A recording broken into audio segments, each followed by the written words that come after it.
اینجا بازار صراف کنار مسجد جامعه، یه بازار قدیمی هست که الان گذر صنایع دست میشه تقریبا. یه سری فروشگاهی که میام چشامو میبندم.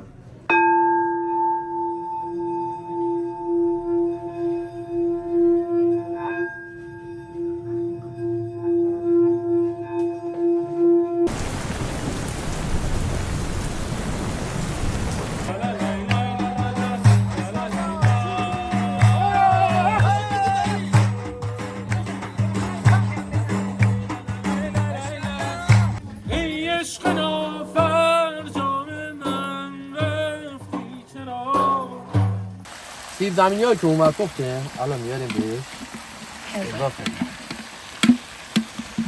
دل خشه مهربون باشه، خشه خیلی خشه، پیری هم جوون باشه، خشه خیلی خشه.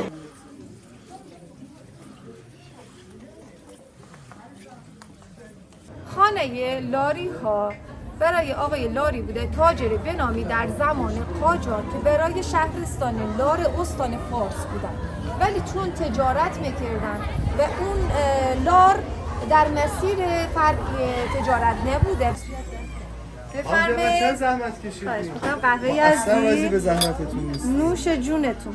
میگن چاقوسازی، ولی من چاقوسازی نمیکنم. نمی‌کنی. من عشق بازی. عشق بازی می‌کنید شما.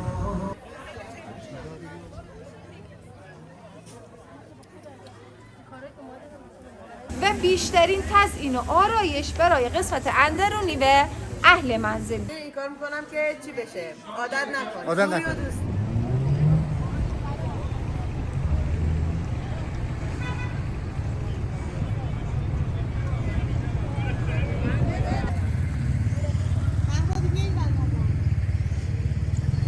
سلام. خدا قوت. خسته نباشید. فکر کردم کارگاه اینجا مغازه است. آره؟ حال شما خوبه؟ مغازه برای شما؟ مال خداه؟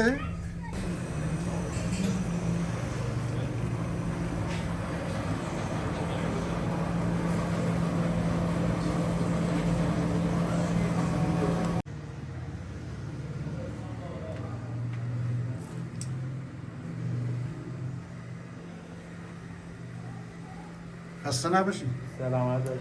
خیلی خوش آمدین. رو چوب کار میکنید بله؟ بله کارمون چوب استاد. بسیار عالی. سلامت باشید.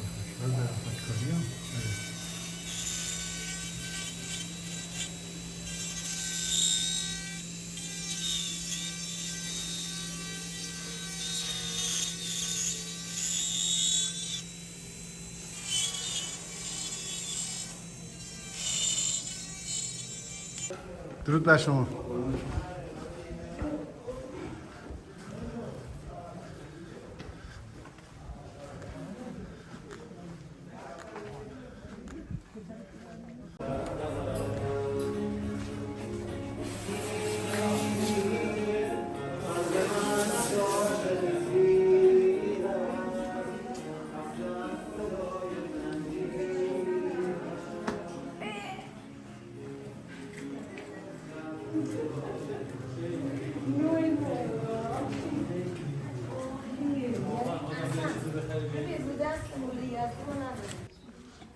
یواشتر.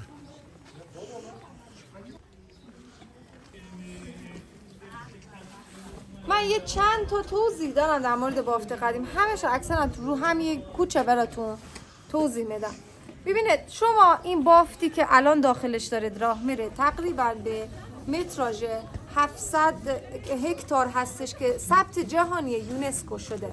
وقتی حرف از ثبت جهانی یونسکو میزنه یعنی به عنوان دومین شهر تاریخی جهان که هنوز زندگی درش جریان داره و مردم متروکش نکردن. اطراف بافت قدیم حصار بوده و برج و بارو بوده که اولین سد دفاعی یزد حساب می شده که بیرون از اون هم خندق بوده. خب اگر دشمنی میخواسته حمله کنه به شهر از اولین سد دفاعی باید عبور میکرده که خندق بوده و از دروازه که وارد شهر می شده. دومین سد دفاعی این بوده که اصلا دشمن به خودی خود اگر نقشه را نداشته باشه یا راهنما یا جاسوس محلی نداشته باشه تو کوچه پس کوچه ها گم شده و کاملا اون استراتژیکش به هم مخورده. پس باید یک افراد محلی همراهش باشن وگرنه که تو این کوچه پس کوچه ها شکست میخورن. سومین سد دفاعی وجود همین تویزه هایی که میبینه، اتاق های نیمه نیمه میبینه، بهش میگن تویزه. کارایش اینه که دیوارهای بلند کاهگلی و خشتی را نگه میداره، چون دیوارها اون موقع اسکلت نداشتن، تیراهن نبوده که اینا خونه ها رو باش بسازن. بله. بالاخره بعد از یه زمانی این ریزش میکنه. تویزه ها کارشون این بوده که نگه دارنده اینها باشن و دومین کارشون سد دفاعی بوده، یعنی دشمن که وارد میشده روی اسب بوده و نیزه داشته، باعث میشده وقتی به اینجا میرسه از اسب پیاده بشه، نیزش رو بندازه، همین زمان میبرده و این فرصت میداده به خود یزدی ها که حالا آماده بشن برای دفاع یا پنهان بشن. که دفاع ها میگم بیشتر به گونه ای بوده که از بالای پشت بوم ها بر سر دشمن چیزی میرفته، حالا سنگی باشه، آب جوشی باشه. این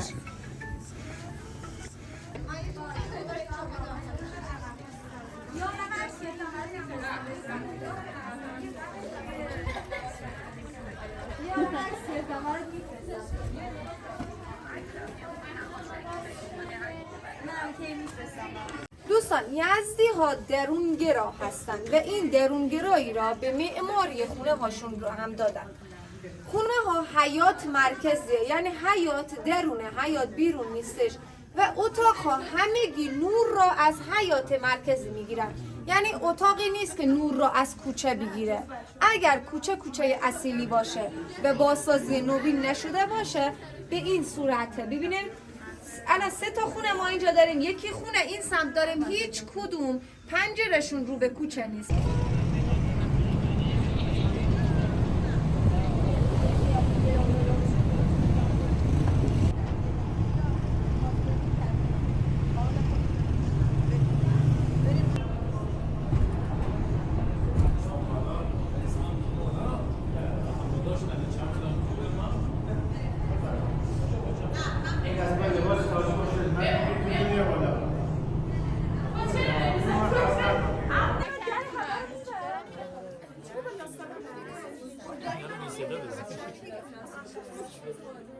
از 2 چیز معلوم میشه که طرف تاجر بوده و تمکن مالی داره. یکی سردر ورودی خونه ها که هرچی بلندتر گرفته بشه بیشتر وضع مالی طرف را نشون میده و 2 بادگیر، هرچی بادگیر بزرگتر وسعتش بیشتر نشون دهنده وضع بهتره اون افراد خانواده هست.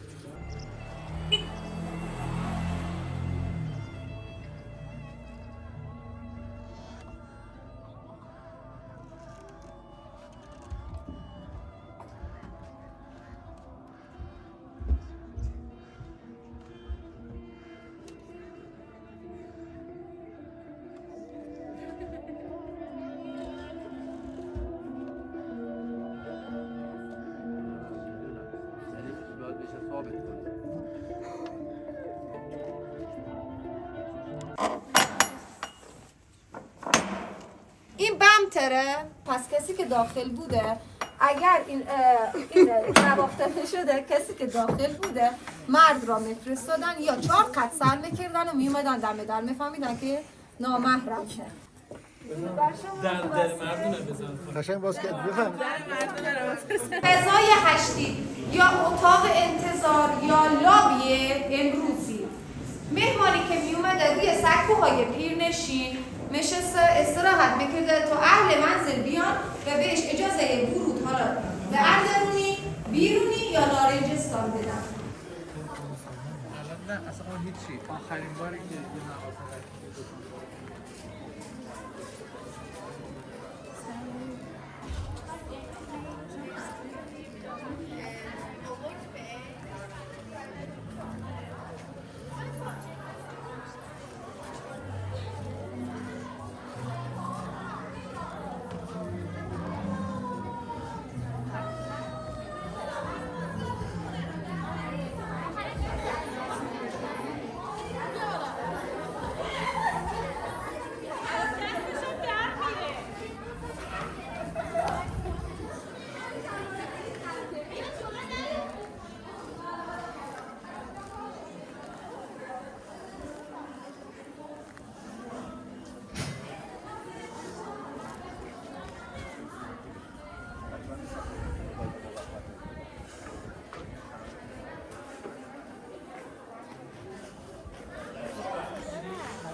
خانه لاری ها برای آقای لاری بوده، تاجر بنامی در زمان قاجار که برای شهرستان لار استان فارس بودن، ولی چون تجارت میکردن و اون لار در مسیر فرعی تجارت نبوده و یزد در مسیر تجارت بوده، مهاجرت بکنن میان یزد، زمین خریداری میشه و این خونه را میسازن و دیگه کلا همینجا سکنا میگزینن که برای پذیرایی از شرکای تجاریشون و مهمون ها راحت باشن. این قسمتی که وارد شده اندرونی منزل هستش. معماری یزدی گفتم یزدی ها درونگرا هستن و این را به معماریشون دادن به گونه ای بوده که کمترین آرایش برای مهمان به قسمت بیرونی منزل بوده و بیشترین تزیین و آرایش برای قسمت اندرونی و اهل منزل بوده. این خونه که 4 طرف هم هستش، زمستان، تابستان، بهار، پاییزه.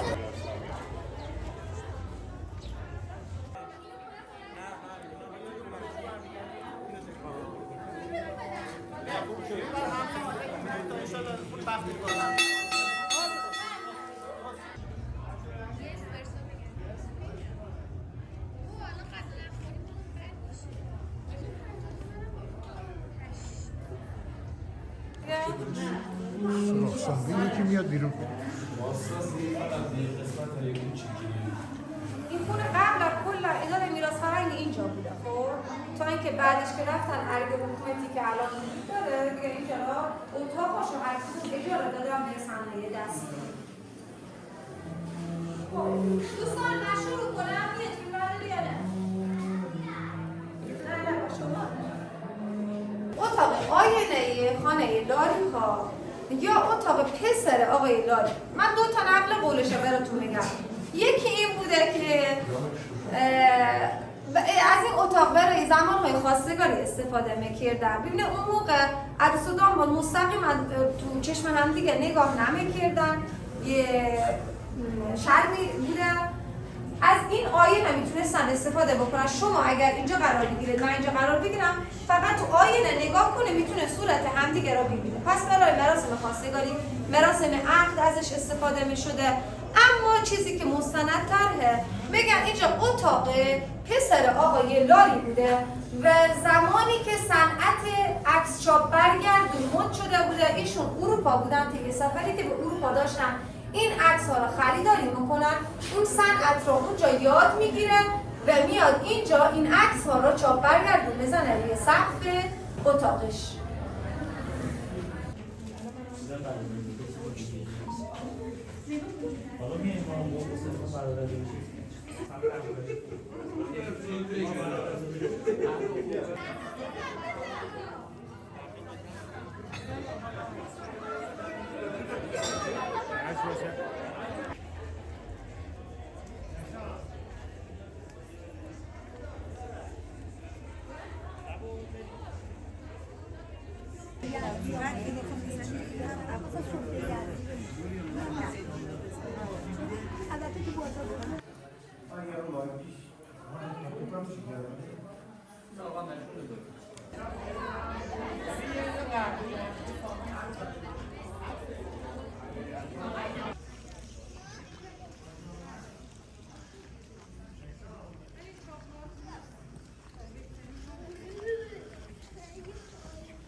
بهتون بگم که اینجا هیچ موقع زندان نبوده و زندان اسکندری وجود نداشته. حالا چرا بهش میگن زندان، داستانش رو بهتون بگم. این بنا تقریبا 800 سالشه. 800 سال پیش آقای رضی‌الدین تصمیم گرفتن مدرسه علوم دینی برای یزد تأسیس کنن و این مدرسه رو ساختن. پسرانشون کار پدر رو ادامه دادن، نوشون کار پدر بزرگ رو ادامه دادن تا اینکه یه نسلی رسید که ابتدای صفویه دیگه اینجا مدرسه علوم دینی نبود و این ساختمون رو اجاره داده بودن برای اساری، روغنگیری، نگهداری چهارپایان به حالت طویل دیگه شده بود تا زمان قاجار و حالت بدی به خودش گرفته بود. زمانی به یزد زندان اسکندر میگفتن. پس معلومه که تو تاریخ بوده که اسکندر یه زندانی توی یزد داشته. وقتی که لشکرکشی میکنه به سمت شهر ری، یزد را جای بد آب و هوایی میبینه و تصمیم میگیره یه زندانی را اینجا تأسیس بکنه، ولی این زندان هیچ موقع پیدا نشد. یکی دیگه از چیزهایی که میتونه بگم حافظ بوده که حافظ میتونه زیاد سفر نمیکرده. یه سفری داشته به یزد، چند روزی برای دیدن عارف نامی به نام شیخ محمد تقی دادا. یزدی ها بهش میگن شیخ داد. میاد اینجا این عارف را ببینه، یه خورده مورد بی‌لطفی مردم یزد قرار میگیره و یه مصرعی داره که بیتی داره که میگه که دلم از وحشت زندان سکندر بگیره، رخت بربندم و تا ملک سلیمان بروم. زندان سکندر استار از یزد، ملک سلیمان هم استار از نه که میخواسته برگرده به شیراز. خب پس اینو گفتیم که پس یه حرفایی بوده که زندون اسکندر وجود داشته. حالا اینجا هم گفتیم که تا قاجار دیگه مخروبه شده بوده، داخلش پایابی که اونجا بوده الان مرمت کردن، ولی قبلا فروکش کرده بوده، ریزش کرده بوده، حالت سیاه چال به خودش گرفته بوده. حجره های درسی که اطراف همش توش آتیش روشن کرده بودن، دود زده شده بوده، میخ طویل بهش زده بودن و مردم از روی شیطنت میومدن این بنا را میدیدن میگفتن اوه این خود زندون اسکندره، این سیاه چالشه. اون حجره ها میگفتن این بندایی بوده که بندای انفرادی که اسکندر زندونی ها را اینجا به بند میکشیده و این زمانشون اصلا به هم نمیخوره. این 800 سالشه اسکندر محکومی، اصلا بیش از 1500 سالشه.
یکی از قدیمی ترین بناهای موجود در شهر یزد بقعه 12 امام یا قبه 12 امام بهش میگن که 1200 سال تخمین زده شده برای سنش. حالا کاربریش چی بوده؟ یه عده میگن مسجد بوده، غلطه، مسجد نیست، به خاطر اینکه نگاه کنین محراب الحاقیه، محراب بیرون زدگی داره، یعنی بعدن فکری براش کردن که محراب بسازن. پس مسجد نیست، احتمال زیاد یا آتش کده بوده یا برای نجوم استفاده می شده چون 4 تاقی بوده، ولی مستنداتی در موردش نیست که ببینیم.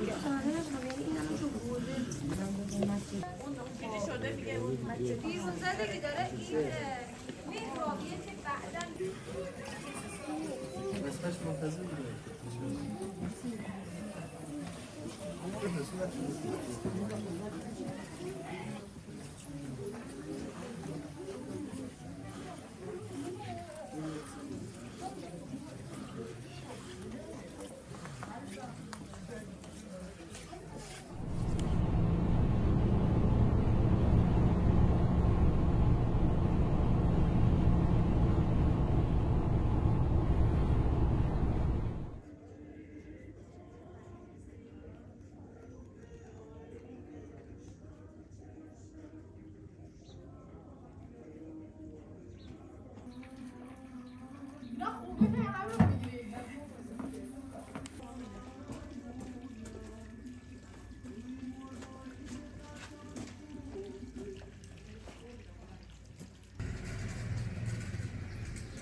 قاید سازه سابات را داریم.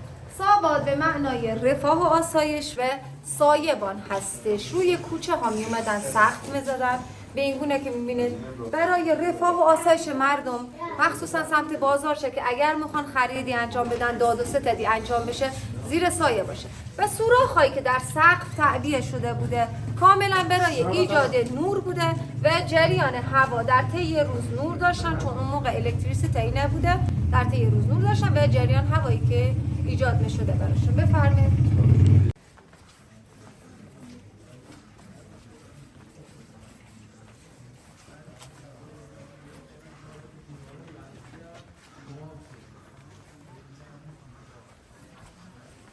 اینجا سابات را داره، اما کاربری زیرش بازارچه نیست. دو طرف محل سکونت بوده. کسی که شروع میکرده به ساختن سقف روی کوچه محل سکونتش، اون اتاقی هم که اون بالاش میساخته سکونت برای اون بوده، یعنی مالکیت اون اتاق برای کسی بوده که اینجا را ساخته، حالا یا هزینه مرمتش را داده، که اگر هر دو با هم ساخته بودن توافقی از اتاق استفاده میکردن. البته اینم بگم که همه اکثرا همسایه‌ها اون موقع با هم فامیل بودن، عروس و مادر شوهر بودن، عموزاده بودن، اینجور چیز.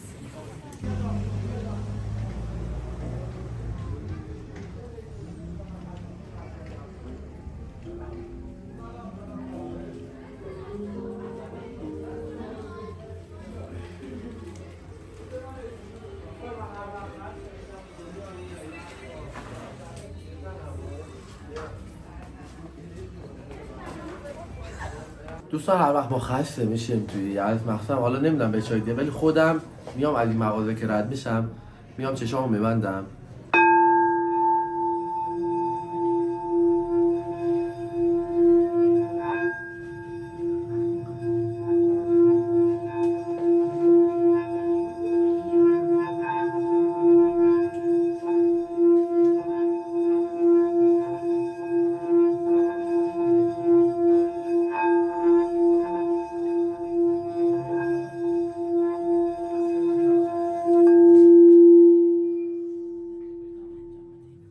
اینجا بازار صراف کنار مسجد جامع، یه بازار قدیمی یزد که الان گذر صنایع دستی شده تقریبا. یه سری فروشگاهی که صنایع دستی کار میکنن الان زیر این بازار مشغولن و به گردشگرایی که میان یزد خدمات خوبی رو ارائه میکنن. بسیار عالی.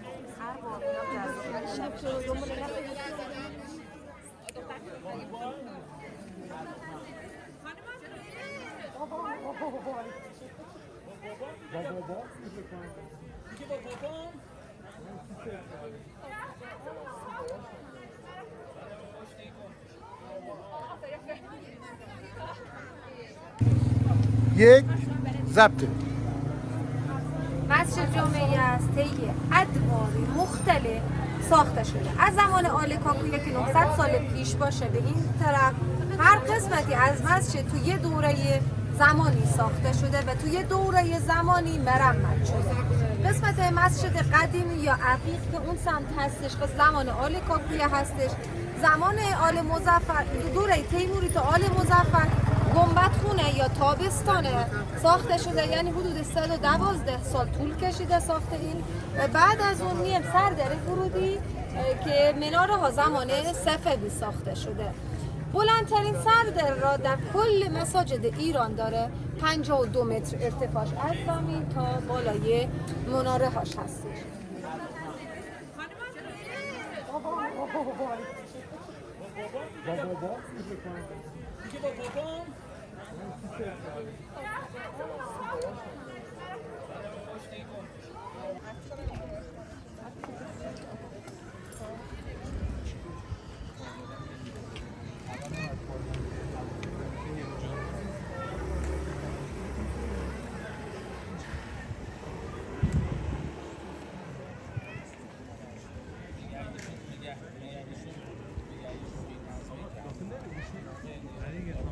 سیغاش نیستی قهوه استی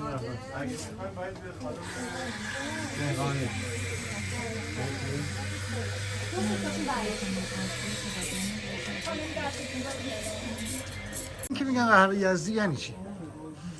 خیلی ها فکر میکنن که دونه قهوه تو یزد داره کش داده میشه و میگن او این یه مورد خیلی خاصه که قهوه یزدیه و میان پودرش رو طلب میکنن. نه، همون پودریه که شما برای اسپرسو برای قهوه ترک استفاده میکنه، ولی روش طبخش فرق داره.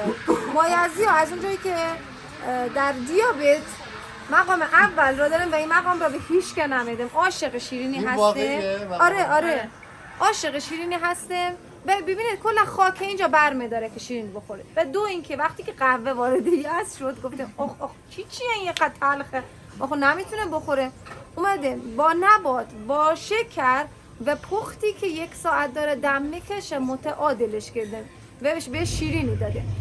قهوه اسپرسو قهوه ترک فوری آماده میشه، ولی قهوه یزدی نه، همون قهوه تقریبا 1 ساعت پخته میشه دم میکشه و نزدیک به این که بخیم برش بداریم از روی اجاق بهش خورده نبات یا شکر اضافه میکنه به عنوان شیرینیش و چاشنیش هم هیل و گلاب اضافه میکنه. اینه که خاصش کرده بهش میگن قهوه یزدی. بفرمایید. چه زحمت کشیدی؟ قهوه یزدی به زحمتتون نیست. نوش جونتون. بفرمایید. متشکرم.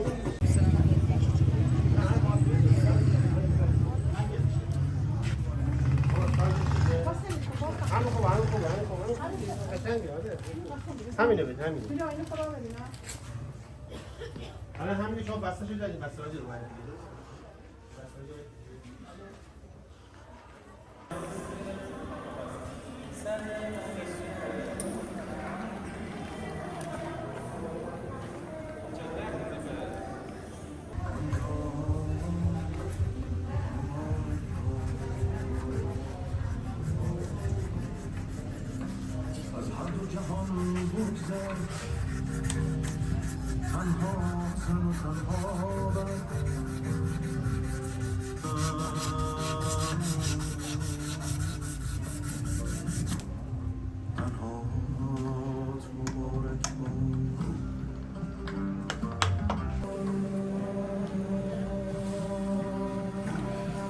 دست در نکنم. خسته نباشید. در واقع اینجا شما بیشتر چیزای فلزی میسازید داره؟ چاقو و چوب. بعد معمولا به این کار چی میگن؟ میگن چاقو سازی، ولی من چاقو سازی نمیکنم. من عشق بازی. عشق بازی میکنید شما. ولی کردم. بازی. آره همه اینا عشقن. میدونی برای سیقل دادن خودت. جان؟ سیقل دادن خودت هست. خودتو سیقل میدی. باری کلا. آفرین. بیشتر خالی خودت. از زمان و مکان میشه. اون لحظه که دارم کار میکنم. درود بر شما. بعد میشم خالق.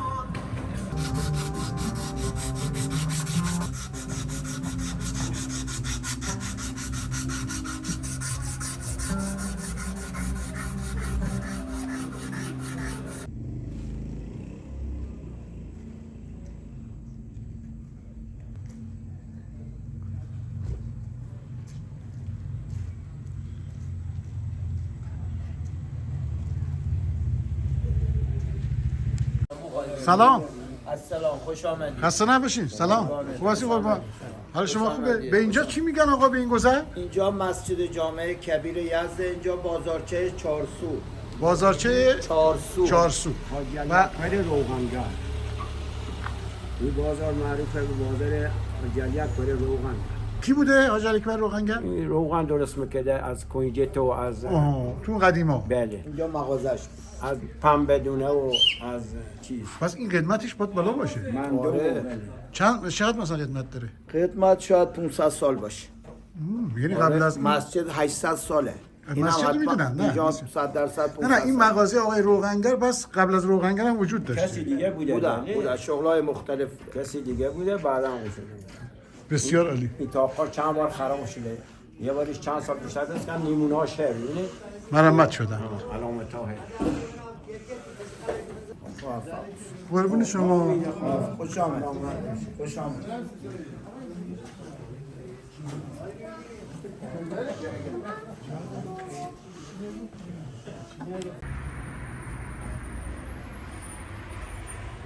درود بر شما. خوبی؟ خسته نباشید. بسیار عالی ها. به به.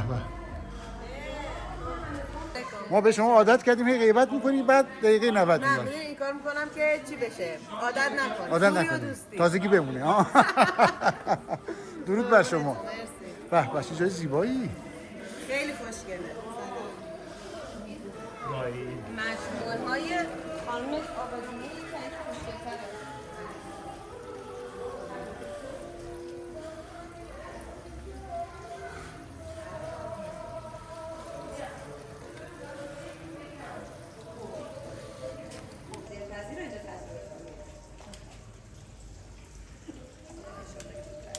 صمیمانه تر بود.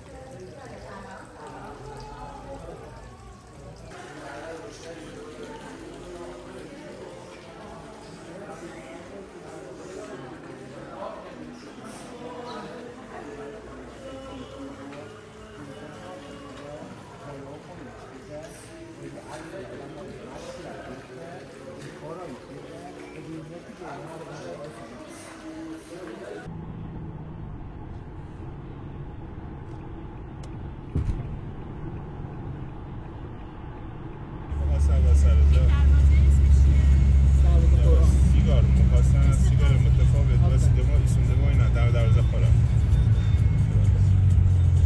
اینجا دروازه قرآن. آقا دیگه کجا میریم الان ما؟ در خدمت هستیم. الان میریم کویر تالاب یزد با فاصله بودن 20 کیلومتری از مرکز شهر یزد که یه دریاچه تالابی است و حاشیه اون رو رملای کویری بسیار زیبایی تشکیل دادن که حالا میریم میبینید و انشالله که خوشتون بیاد. بسیار عالی. آقا سلام درود بر سلام. شما. آقای ایشون هم از همکاران خوب و اساتید فن هستن. انجمن آفرود. بله آقای دیوان. آره. یعنی تو ما خوب ماشینی سوار ما شدیم. توی از راهنما به هر حال انجمن دارن، آفرود راه انجمن دارن. نه خیلی قانونمند و خوشم اومد. همه چی قانون.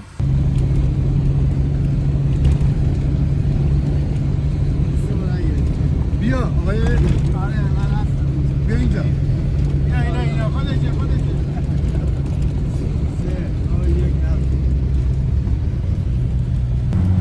ورودی زیبایی داره. پیشنی که هستی و کویر رو داری میبینی. کویر صافی داشته باشی، هوای صافی داشته باشه تا فاصله ای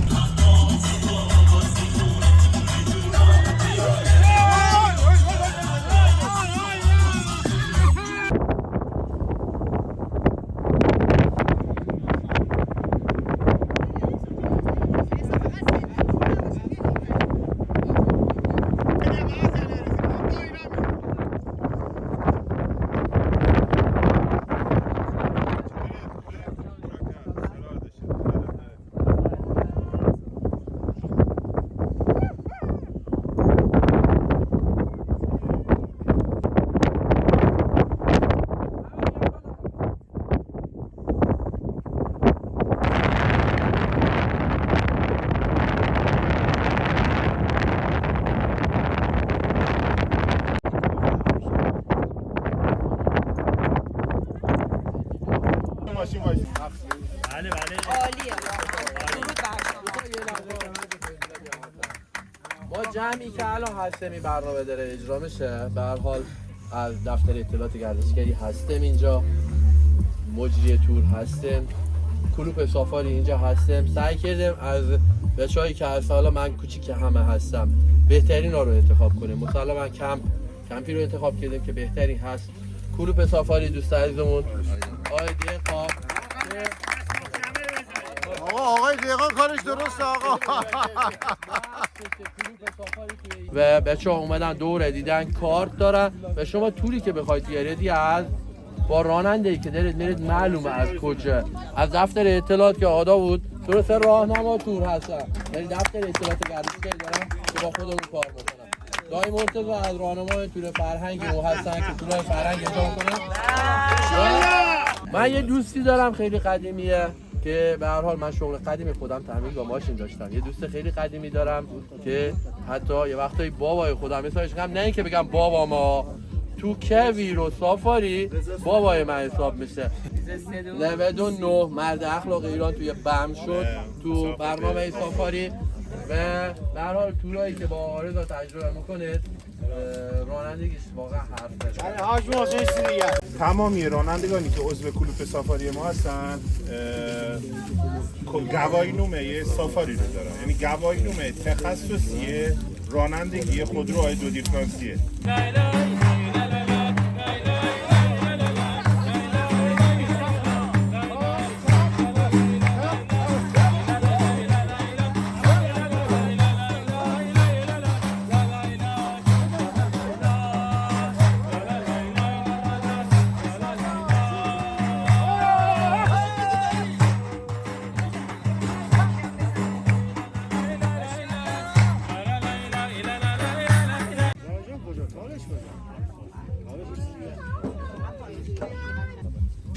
آشپزی نکردی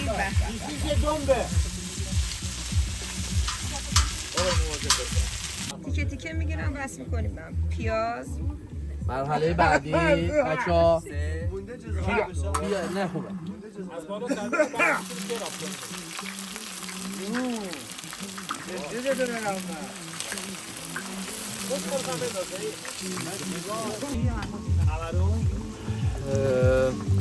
روغن پیازه و سیب زمینی، بعد نمک و فلفل و زردچوبه اونا هم که هست. گوشت چرخ کرده و گوجه بهش اضافه میشه و بذاریم قشنگ پخته میشه تا آب گوجه کشیده میشه. مثلا سیر اضافه سیر خوب شده میگیرشه، چند تا میگیر گوجه باشه خوشگل.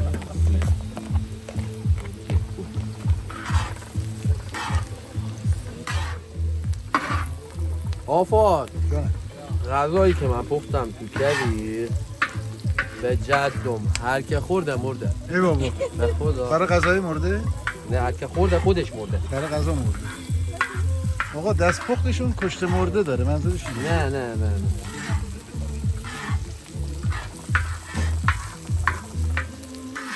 خیر فیه تو هم یه قرده بودونه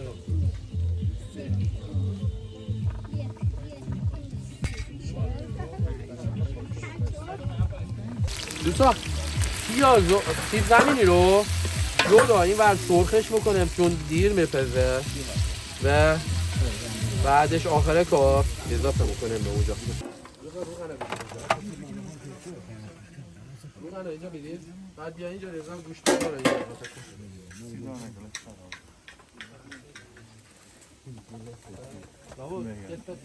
خب رسیدیم به مرحله اضافه کردن گوشت چرخ کرده.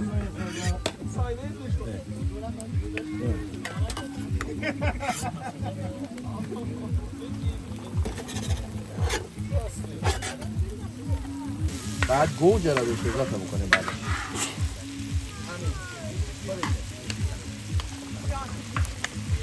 شوک باشه خیلی شیری مثل کشم شوک باشه خیلی عشق خشه که پاک باشه خیلی عاشق من سینه چاک باشه خیلی دل خشه مهربون باشه خیلی تو پیری هم جوون باشه خیلی ماشین خشه تیز باشه خیلی بیوندا جنسیز باشه خیلی خونه خشه ویلا باشه خیلی تزر جونو دیوالا باشه خیلی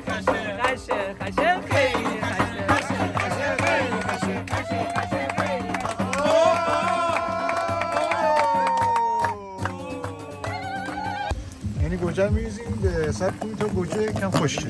آره دیگه. چی میریزیم؟ خب یه ذره فلفل دلمه ای بهش اضافه میکنه.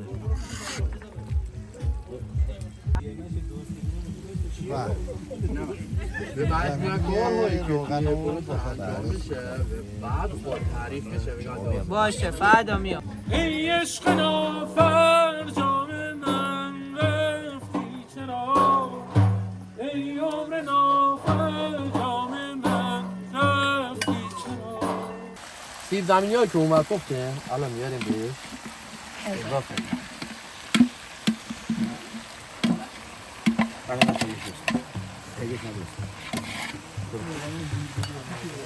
خب و بیشکای خب بچه های این ور دیگه سرویس حاضر میکنن. بله ارادت دوستا، شیک و خیلی خوش اومدین. باعث افتخار میزبانی شما. بزرگواری سلامت باشی، محبت میکنی. اونا میذاشتید این بر اونا دوتا میشتید این اومد فصل بهار، اومد فصل بهار، فصل نو بهار، فصل نو بهار. دارم رخت میشورم، دارم رخت میشورم. این رخت کیه؟ این رخت کیه؟ گل همیشه بهار، یار موندگار. رخت شوهره، با جون میشورم، با دل میشورم. های های